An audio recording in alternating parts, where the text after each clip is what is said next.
രാജാവിന്റെ മകൻ, തിരുവിതാംകൂറിലെ ഒരു രാജശാസ്ത്രം.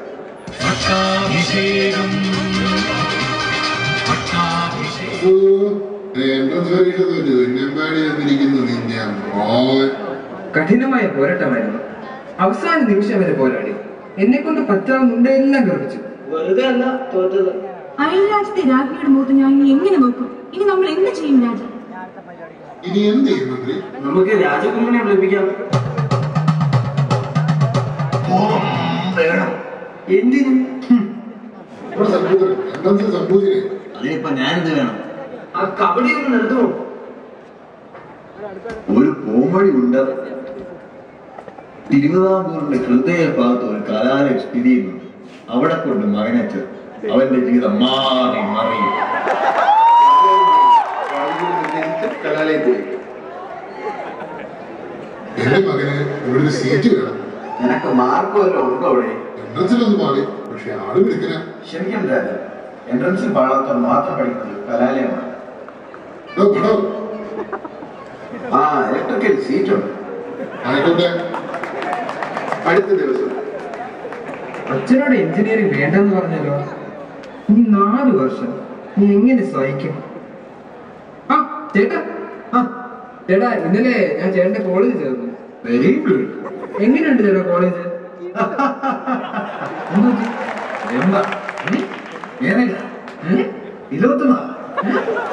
അതൊക്കെ മേലെ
Make some noise for the Dicey Boys! These boys! These boys!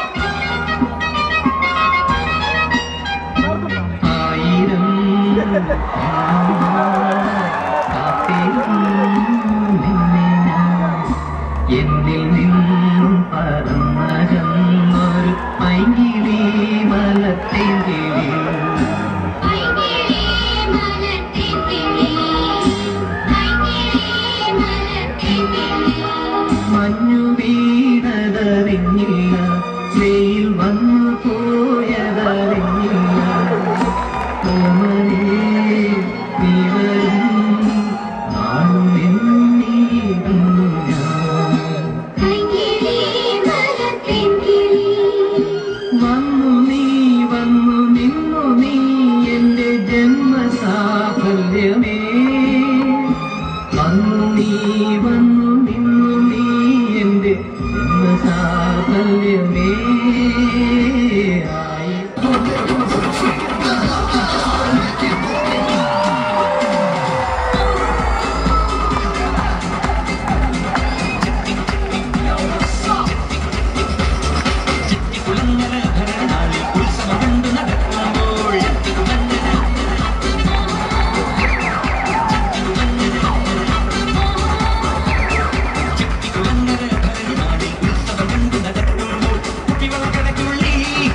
വിരലൊടിക്കുന്ന വേഗത്തിൽ കടന്നുപോയി.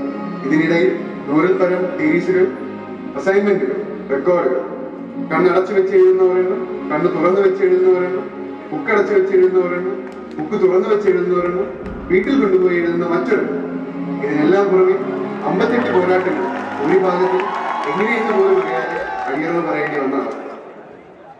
4 വർഷത്തെ എഞ്ചിനീയറിംഗ് പഠനത്തിന് ശേഷം രാജകുമാരൻ കൊട്ടാരത്തിലേക്ക്. പ്രഭു, അടിയന്റെ മകൻ പ്ലേസ്ഡ് ആയി. എന്നാ പിടിക്കോ നാടിനും വീടിനും അവമാനമായി നീ കൊട്ടാരത്തിൽ വേണ്ട, ഇറങ്ങിപ്പോ. ഇനി അവൻ എന്ത് ചെയ്യും രാജൻ? നമ്മുടെ നാട്ടിൽ അധ്വാനിക്കാൻ മനസ്സിലാത്തവനും വിവരം വിദ്യാഭ്യാസം ഇല്ലാത്തവനും പറ്റുന്ന ഒരു പണിയും